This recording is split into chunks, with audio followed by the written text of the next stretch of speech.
It was carried on foot across nearly 1,000 miles by families who had just been driven from the only homeland they had ever known.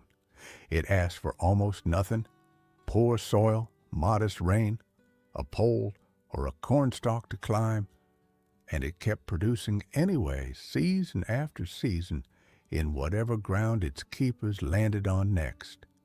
Its name is the Cherokee Trail of Tears bean. The story behind that name is not folklore softened by generations of retelling.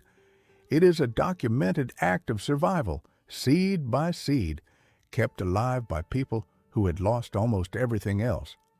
If you love stories of hidden history, family heritage, and the quiet resilience of the human spirit, take a moment to subscribe. This is a story about the things we refuse to leave behind. In the winter of 1838 and into 1839, the United States government forced roughly 16,000 Cherokee people from their homelands in Georgia, Tennessee, Alabama, and North Carolina, marching them west toward what is now Oklahoma, along routes that came to be called the Trail of Tears.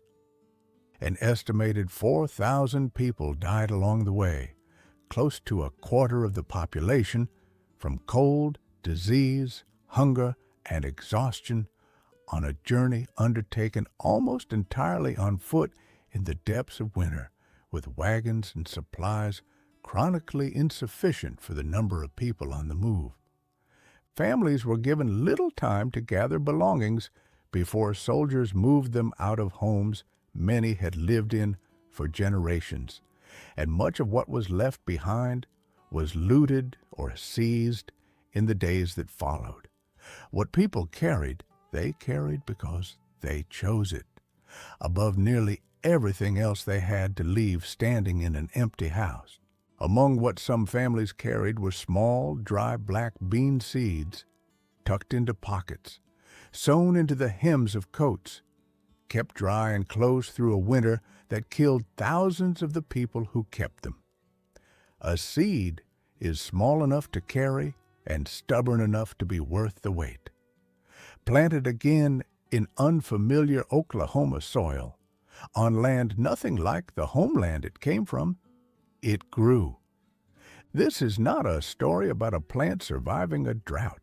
It's a story about a plant that survived exactly what its keepers survived, because they refused to let it be one more thing forced removal took from them. The Cherokee Trail of Tears bean is a pole variety of common bean, Phaseolus vulgaris, climbing 8 feet or more up a support, with modest tending. Corn, traditionally in the Three Sisters planting method alongside squash, though a fence post or trellis works just as well. It asks little of the soil it's given, fixing its own nitrogen back into the ground rather than depleting it the way heavier feeder crops do. And it tolerates the kind of unfamiliar, hastily settled ground Cherokee families had no choice but to work in the years immediately after removal.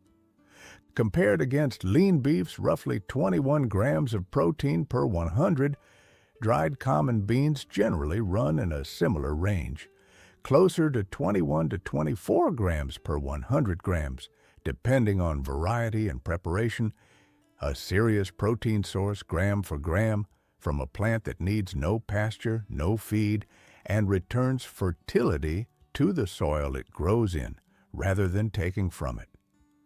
The seed itself carries none of that history on the surface. It looks to an unfamiliar eye like an ordinary black bean, small, shiny, unremarkable in a grocery aisle. What makes it different isn't a trait bred into the plant. It's the chain of hands that kept it alive when the systems around those hands were working to erase them.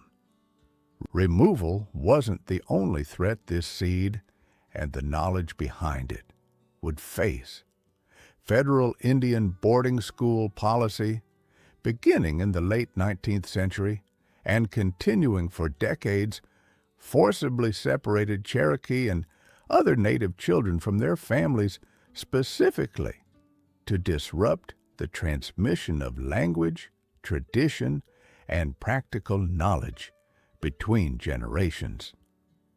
Children sent to these schools were often punished for speaking their language, cut off from home for months or years at a time, and raised deliberately apart from the grandparents who would otherwise have taught them exactly which corner of the garden the beans went in, when to plant against the last frost, and which pods to save for next year's seed rather than the pot.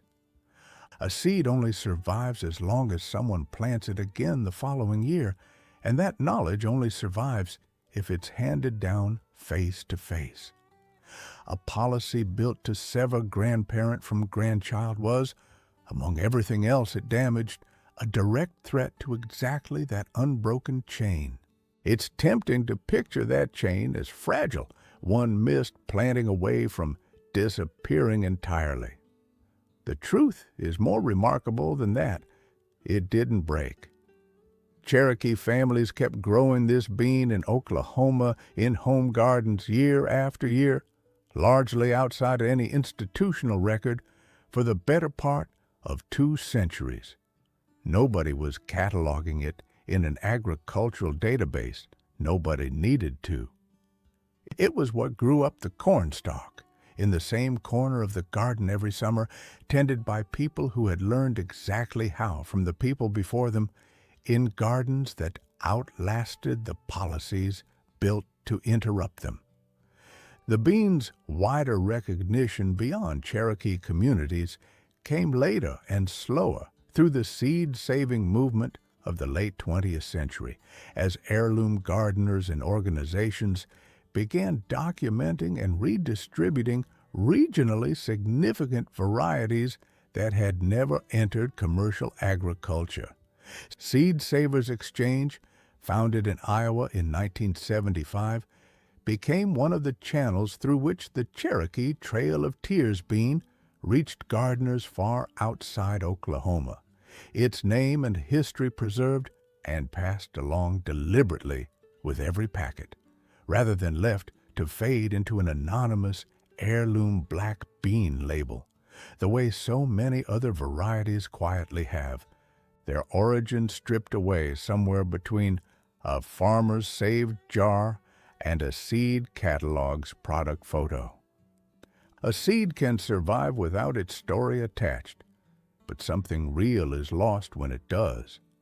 The difference between an anonymous black bean and one that holds explicitly the memory of exactly what it took to keep it alive. Cherokee seed keepers and growers today, including within the Cherokee Nation's own agricultural programs, continue cultivating heirloom varieties like this one, specifically as an act of cultural continuity, not nostalgia. Growing the bean is understood within many of those communities as a direct physical link to ancestors who chose it as worth the weight of carrying. There's no dramatic rediscovery at the end of this story, no research institution swooping in to save it.